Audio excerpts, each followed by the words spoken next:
Welcome to the No Name Brand Podcast. My name is Sashka Hanarapal, actress, singer, dancer, turned brand marketing, sales, and advertising strategist who brands your soul. And each week I bring you an inspiring person or message to help you discover your underdog, turn up your leadership notches, challenge the status quo, because you're fast and furious with a powerful message to share with the world. Thank you for taking time out with me today, and without further ado, let's get our creative and wisdom juices flowing. There are so many things that we take for granted today, people. Coffee, available everywhere and in every flavor. Chocolate, freedom of speech, traveling, podcasts, the internet. Oh, biggie. What if you were one of the pioneers during the internet revolution and female? Disaster! No one takes you seriously. You ask questions and get blank looks. Mastering the internet is given gazillion times harder to learn about. But the end result? Well, you'll find out more from today's guest, who went from overlooked to fully booked in all things internet. Please help me in welcoming our next guest. Here she is, MARJAN CRABTREE. Hello. Hey, hello. How are you today? Yeah, I'm good. Thank you very much. Yeah, cool. Where are you in the world today? I am in the Netherlands. Oh, you're in the Netherlands. Cool. Right. It's wonderful to meet up with you today. And for those listeners just meeting MARJAN today, she's got different screens on the back of her video, which is like really techie. I was like, oh my God, check that out. Not bad at all. She can change her screens with a green screen. Not bad. So tell us, MARJAN, how did you eventually master the internet in a male-dominant territory? Tell us how it all began. Well, long time ago, in the previous century. Stone Age. I'm one of those internet dinosaurs. I think I was lucky that my dad bought a computer when I must have been, early teens, I think. Oh. We started with a Commodore 64, like so many other people in those days. So, we played games and that kind of stuff. And even on the Commodore 64, you could do a little bit of programming, basic programming. Somehow I started with it. I don't know why, because nobody around me did that. It kind of interested me. And then, how old were you? Then it must have been mid-80s. So I'm from 71, so early teens. Yeah. Oh, wow. Cool. Yeah. And then what happened then, we got a PC, one of those early clunky PCs. Somehow I decided to get a computing degree. Oh, wow. Yeah. So I kind of rolled with it. And was it more male dominant then as well during the computer degree? Absolutely, yeah, absolutely. How many women were in your class? I think in my year there were about maybe 30 students, and I think in the end there were 2 or 3 women. Wow. Oh, wow. That's incredible. And then once you got your computing degree, what happened then? Well, I started working as a programmer. Cool. For? And my first very short stint was for AT&T. Oh, cool. And working on their telephone switches. The telephone switch, it was this big software program cobbled together. And they didn't really know what was in there anymore. They just they continued building on top. So nobody dared to touch it. But if you worked as a programmer for AT&T, you were doing a very, very, very, very small, a tiny bit of code. And I didn't like that because I had no idea what I was working on. I wanted to see the big picture. So I lasted 2 months. And then I moved on. How do you see the world as a tech mind? Like, I know when I see things, it's kind of like the Matrix, but I don't always see it in numbers. I just see visual things and it kind of like in front of me and it falls into place. How do you see the world? Well, that's the bizarre thing, because you would expect that I have a kind of logical mind, but I don't. I see pictures. Oh, wow.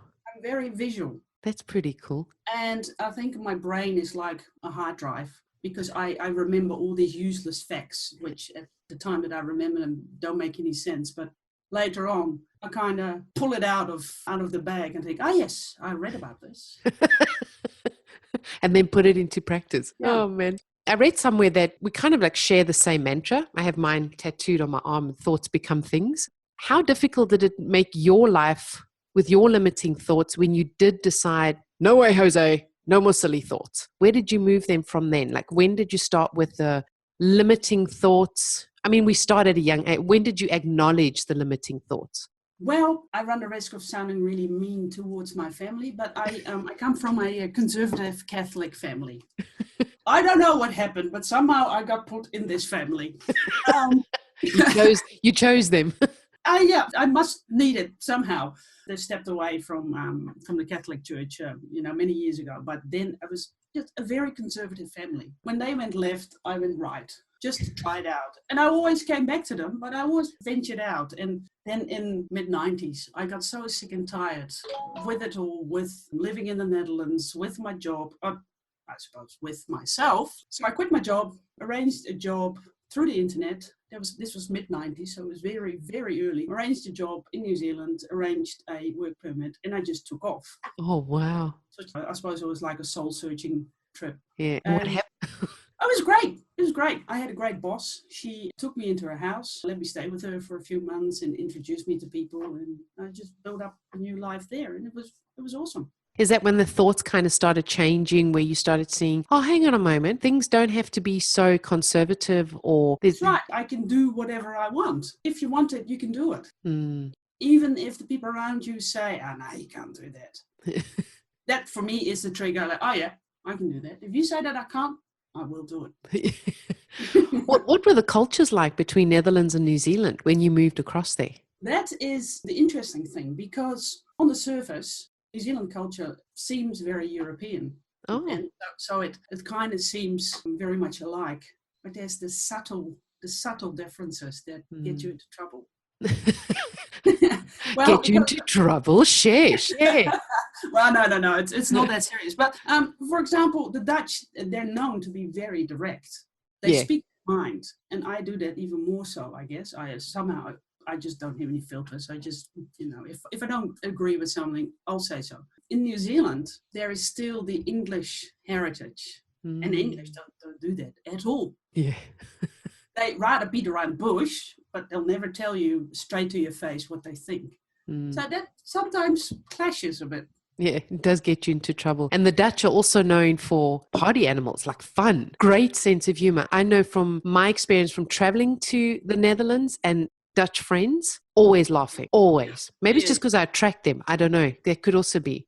Well, that's a funny thing. I was reading the other day on Quora that, it was about Dutch people and they're always complaining. And, yeah, maybe. Maybe they complain and then laugh about it. Oh, and what was the technology like from when you studied and then when you moved to Netherlands? Like, what was the difference in the tech world? Well, the tech world has changed so quickly in the last 20, 30 years. It's there's still a difference. I mean, if you look at the internet here in the Netherlands and in New Zealand, that is still, even though they're at the forefront of some technology, there's a limit in internet speed and they've got capped plans and that kind of stuff, because there's just this one line going across the Atlantic. All the data has to be put in that little line, so they kind of have to limit it. Well, here we don't have capped plans. My internet speed is, I don't know, 800 megabits or something up and down, which is enormous. Yeah, that's true. You don't think about things like that. Like I said in the beginning, you take so many things for granted. Yeah. Well, imagine when the internet goes down for a day, we all start to panic. 10, 15 years ago, it wasn't like that at all. Yeah. Well, we're so connected with the online world at the moment. A lot of business has been done online, and connecting, that's your network, that's your sphere that you work in. So it's natural to kind of like get a panic attack. It's like, oh my God. In South Africa, they just steal the lines. I'll just start up my own business. I'll just be the next tele company over here. I'm like, oh, okay, fine. Off they go. What is it about IT, tech, websites, SEO that you love so much? What is it that's on fire? I don't know. Well, as I said, I started with computers many, many, many years ago. And to me, they make sense. And that might be the funny brain of mine. But it just makes sense. When somebody says, oh, I've got this problem with my computer. And then I never look at it and think, oh, yeah, I think it's this. Because somehow many, many years ago, I encountered something similar. And I think, oh, yeah, it's that. So maybe I do have a logical mind after all, but it just, the systems make sense. If I've seen one system or one programming language, I can just pick up the next one because they're alike. Oh, I that's don't know. I cool. just. What's your favorite part of your day or your week? Do you have like some kind of ritual that you give that gives you some kind of like va-va-voom or? No, that's why I said I don't think I've got a logical mind at all. It's just usually it's total chaos. But you're organized. You've got organized chaos. Yeah, but yesterday that got me into trouble because I always have my day schedule in my head. I'm not very good with a diary and a calendar. I have to because I need to make appointments with clients. But at the beginning of the day, I think, oh yeah, that time I've got an appointment with client A, and that time I've got an appointment with client B. So I kind of have my day in my head. And yesterday, because I'm also a mother of 3, yesterday the schools went on strike. Primary schools went on strike. On strike? Yeah, well, only an hour. They started an hour later. They went on strike because they want better education for the kids and they want more pay. So, fair enough. So my working day started an hour later, and that completely screwed it up. Was this client, she was waiting online. Are you there? I said, oh yeah, I was there, but I wasn't really. Because I thought, I've got another hour, but obviously I didn't. Oh my God. What rituals do you start your day with? Like what gives you that kick? Coffee? Coffee, yes, sure. I have my first coffee. I go downstairs before the kids are down. I have my breakfast and my coffee, and then I make sure the kids get out of the door and at school and lunch boxes and blah, blah, blah. And then when I come home again, I grab another coffee, and then I sit down and I think, what shall I do today? So you don't have a structured plan. You take it as it comes. Ah, interesting. That's what I said. I kind of have it in my head. I know that I want to launch this product soon, so I need to work on it. But I don't write it down. I don't plan it because I know if I plan it, it won't happen because something else always happens. Yeah, that's true. Who inspires you? I've got a bit of an anti-hero. Because I've been asked this before. Who are your heroes? And then I'm thinking, because I don't tend to follow and idolize people at all. But then I think, I really like the way Richard Branson does his stuff. Seems to be an entrepreneur who he has fun in what he does. You can see it in it. But on the other hand, and that's the anti-hero, is Bill Gates. Oh, cool. Oh, yeah. Not an anti-hero, yeah. He's a bit of a nerd. He's a bit weird. But if you see what he does and what he has done, it's enormous.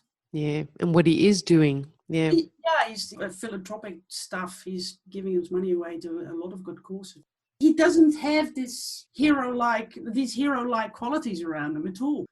What do you find as hero qualities? I'm sure he used to be a true nerd when he was developing this stuff in his garage.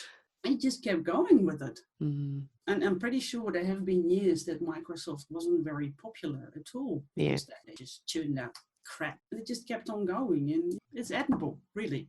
Cool. If you could choose any other profession in the world, what would you choose? I don't really believe in professions. I just do what I like. When I am a salary slave for over 20 years, and 3.5 years ago, I decided to start my own company. And I was so sick and tired of IT. Mind you, this was working for a company, working for a boss. I was so sick and tired of it. I thought I'd just go and do something else. And I've always been good at languages. Oh. So I thought I'd become a translator.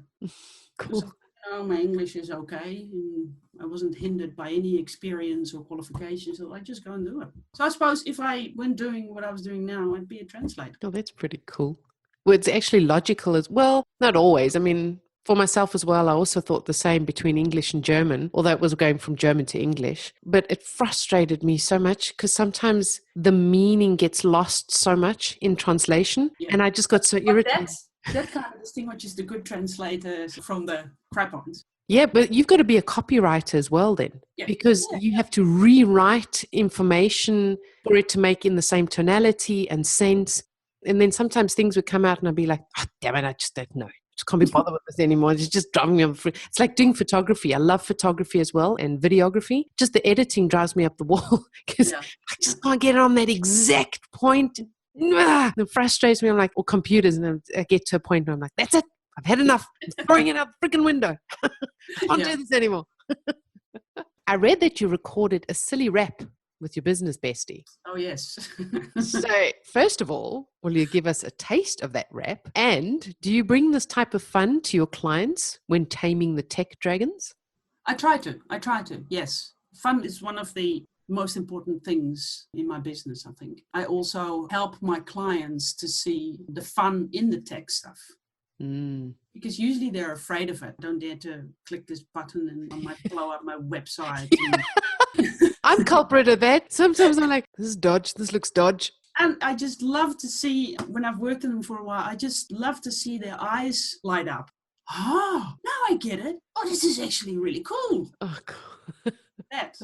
And as for the rap. Oh, yes, let's go. Yeah, it was like that. We downloaded this little beat loop from the internet. We just made up some text and then we went for it. And just imagine these two middle-aged women with tea towels around their heads doing a rap. It was 2 years ago, so I can't even remember the text. Oh, damn.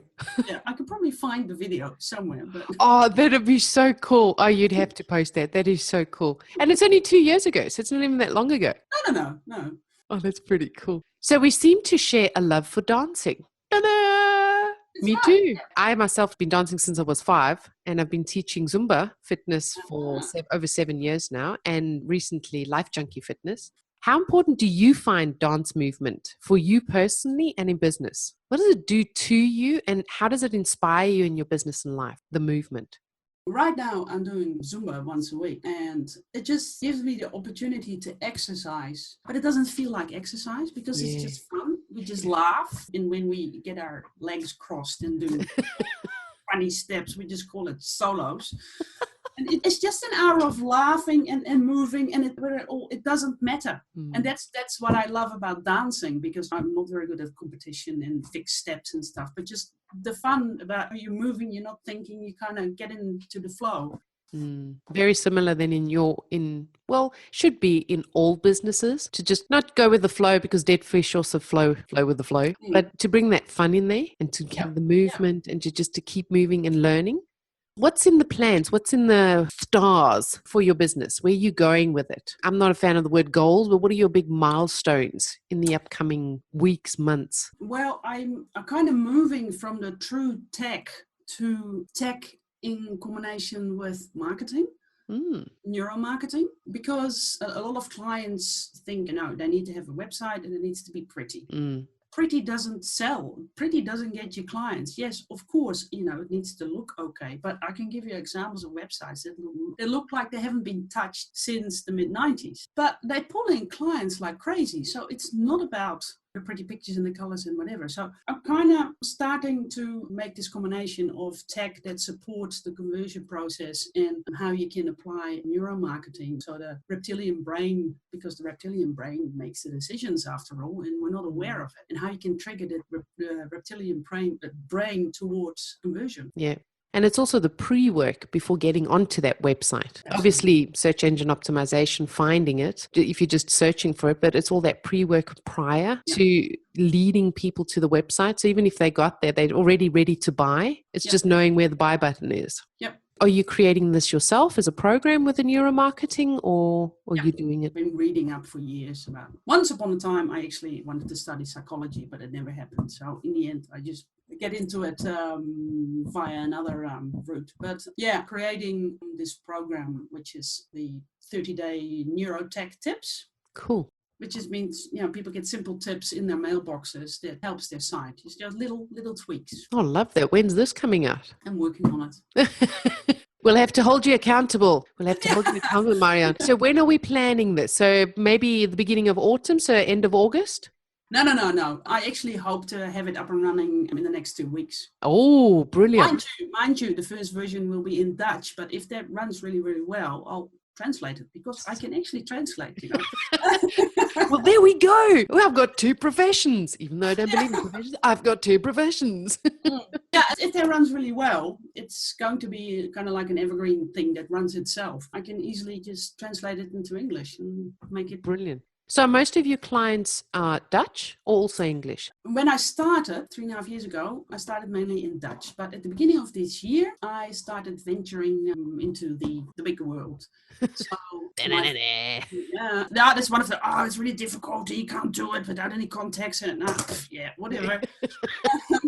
in Dutch, I had this SEO product, and I thought, I can do something similar for the English market, because SEO is nice. It's got backgrounds. It's a nice small block. So I just created an SEO program. This awesome. SEO boost hacks is what it's called. It's just tiny little hacks you can do. You don't have to be technical for it. Everybody can do it, that kind of stuff. That's the thing. Most people think, I can't do that. But it is. Everybody, if you got a brain, you can do it. Yeah. and that's the thing. SEO is really complicated and it's really tricky. And I need to pay some money, lots of money to do it. No. That was the old days. The old days, you had to pay a lot of money. You still can. If you want, you still can. If you want, exactly. Oh, man. Marjan, we're coming to the end of the interview, and I have 2 questions that I ask all my guests at the end. The first one being, how do you want to change the world or challenge the world doing what you do? I want to show entrepreneurs, it's mainly female entrepreneurs that are my clients, that tech is not scary. And, tech is not for weirdos. It can just be a part of your everyday business. And if you want it, you can do it. That's so true. I'd like you to fill in the blanks for me on 3 of my core values. Creativity for you is? A major part of me and my business. Like that. Passion for you is? I have to explain. Passion, especially in the Netherlands, it's one of those words that it's like chewing gum. People keep on passion. So I kind of want to vomit when I hear the word passion. Like authentic. Yeah. So I know what you're saying. Passion is for me is my drive, the reason to get out of bed and do what I do and keep on going with it, even if I have off days or no clients. Just keep on going. Be Dory, keep on swimming, keep on swimming. Yeah. Wisdom for you is? Wisdom for me is knowing yourself and following your own compass. Yeah, because we have that compass in us. We just don't listen to it often enough. Thank you so much, Marjan, for being with us here today and for sharing your busting tech dragons wisdom with us. You'll find out more about Marjan in the show notes, her favorite book, her favorite quote, social media handles, website, a freebie, and maybe even that link to her rap. Which we'll be getting from her. Yes, I will send it to you. That'd be awesome. Thank you so much for being with us here today. Thank you for having me. It was great. Take care. Bye-bye. Bye-bye. Dang, that was just supercalifragilisticexpialidocious. I enjoyed having you on board, and please do me and you a favor. Head on over to iTunes, SoundCloud, or Stitcher. Click subscribe, and a super bonus, leave your review and you stand a chance of being announced and advertised on the show. I'm always striving to ensure that your brand is uplifted and empowered. Remember, done is better than perfect. So be sure to subscribe, leave a review, and send in your feedback too. You're the absolute best. Keep rocking.